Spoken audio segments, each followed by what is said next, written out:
Você sabia que através da nossa avaliação palpatória tem como saber, através de sinais na cabeça da criança, se ela está com desidratação ou com alteração da PIC, a pressão intracraniana? Bem, hoje a gente vai falar sobre as fontanelas. As fontanelas nada mais é do que espaço entre osso e outro que dá mobilidade para essa região craniana da criança. É a famosa moleira que a gente chama aqui, costuma falar muito aqui no Nordeste, certo? Os espaços entre os ossos. Nós temos alguns tipos de fontanelas, como por exemplo a fontanela anterior, que é essa maior que nós temos aqui no topo da nossa cabeça, em formato de triângulo. Temos a fontanela posterior, a fontanela esfenoidal e a lambidoide, certo? São pontos de conexões ósseas e agora eu vou falar um pouquinho sobre cada uma delas para vocês. E a gente precisa entender para que essas fontanelas existem, porque a anatomia craniana da criança é dessa forma. Se a gente for pegar as figuras anatômicas e tentar entender, as bordas ósseas dos ossos da criança elas são muito arredondadas, exatamente porque ela precisa ter esse formato anatômico e esse espaço entre um osso e outro, porque no parto esses ossos vão fazer uma flexão craniana, eles vão se fundir, eles vão se sobrepor, para o diâmetro dessa cabeça diminuir e a criança conseguir passar lá no canal vaginal. Por quê? É uma cabeça muito maior para um buraco menor, né? Um diâmetro menor lá do canal vaginal. E a natureza é perfeita e a anatomia da criança é dessa forma.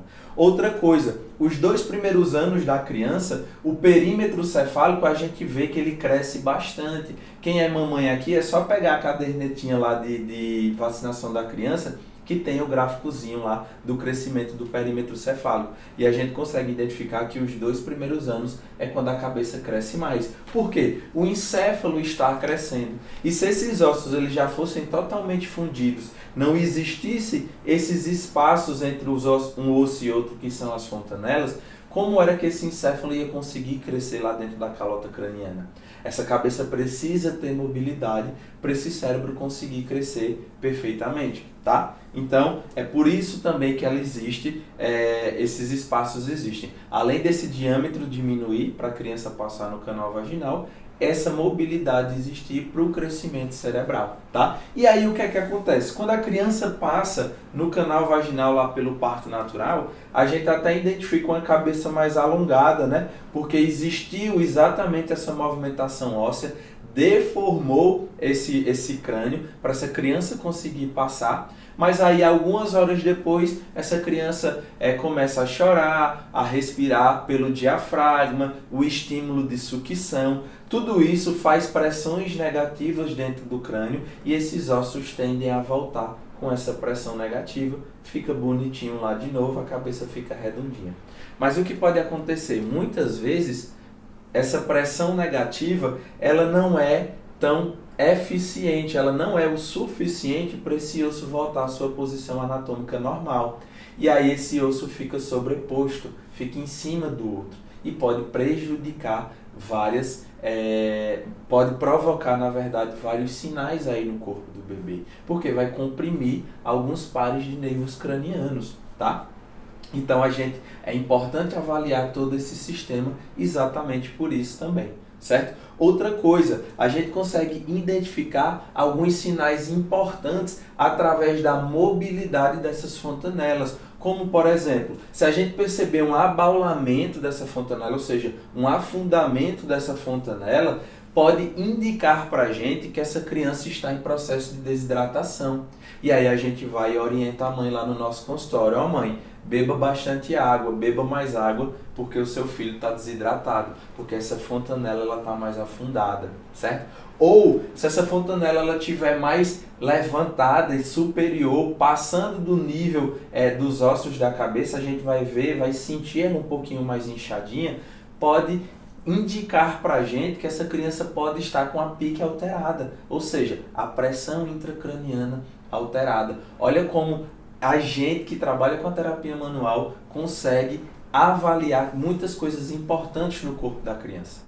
A primeira fontanela que eu vou falar para vocês é a anterior, que é essa maior, que a gente sabe, que é bem fácil de identificar. Ela tem esse formato aqui de diamante. É a maior fontanela que a gente tem no nosso corpo, que o bebê tem na verdade. Ela mede aí em torno de 3 a 4 centímetros.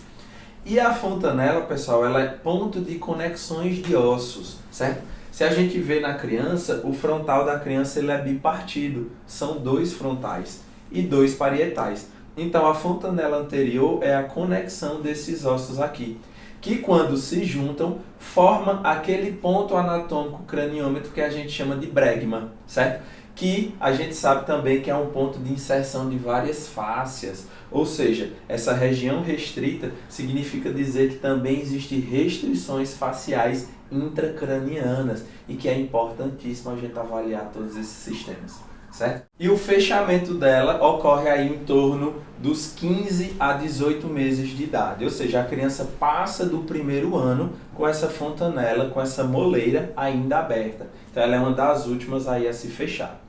A segunda fontanela que a gente tem é a posterior, ou a que a gente chama de lambidoide, tá? Que é essa daqui nessa região. Ela é um pouquinho menor, na verdade ela é bem menor do que a anterior, e ela tem um formatozinho aí triangular, certo? Ela é o ponto de conexão dos parietais e do occipital da criança.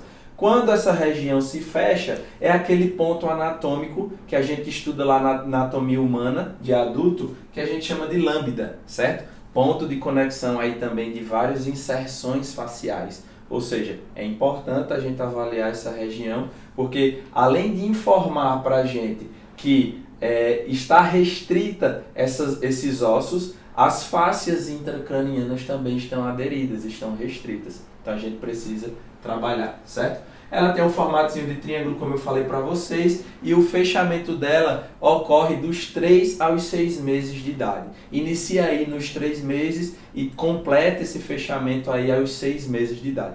Porque é importante a gente saber a idade ideal que essas fontanelas estão fechadas.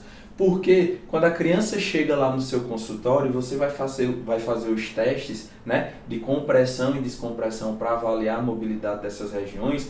Não vai fazer sentido uma criança com 10 meses chegar no teu consultório e tu querer avaliar a fontanela posterior, se ela está fechada, certo? Então, assim, é interessante a gente saber disso também.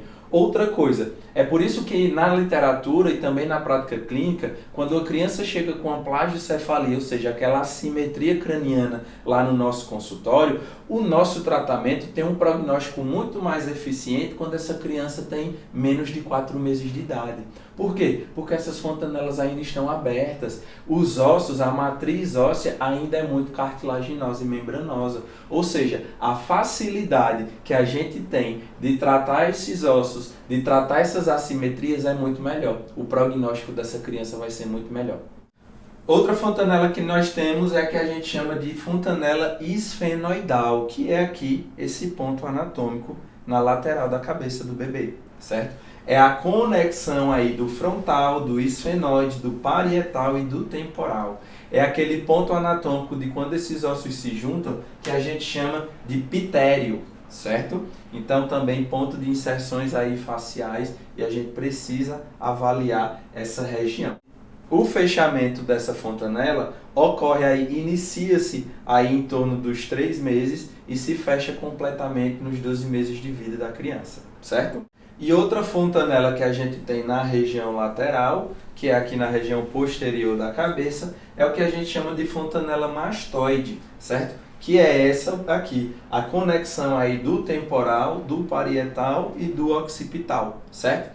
Então, ela conecta todos esses ossos e é aquele ponto anatômico, quando o paciente é adulto, que a gente chama de astério, certo? Inclusive é o nome do meu bonequinho, esse aqui, que eu sempre falo para vocês. Ela fecha aí em torno dos 12 meses de idade, certo? E aí, qual é a importância da gente saber avaliar todas essas questões? Por quê?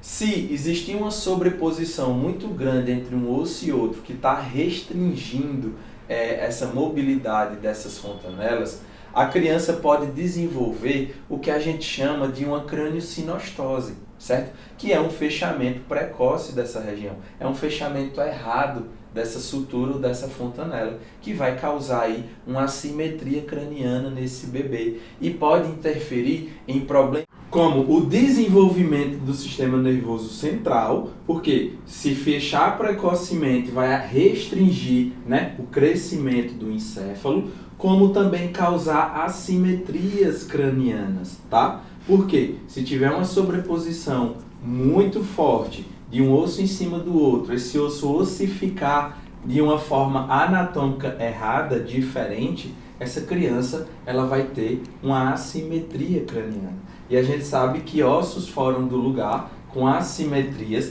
eles podem prejudicar aí os pares de nervos cranianos, fazer compressões excessivas e o paciente apresentar diversos sintomas, tá? Então, é por isso que a gente precisa avaliar quando o paciente chega no nosso consultório. É uma das primeiras coisas que a gente faz é avaliar a mobilidade dessas fontanelas para tentar melhorar essas restrições tanto dessa região dos ossos quanto das fáscias intracranianas também.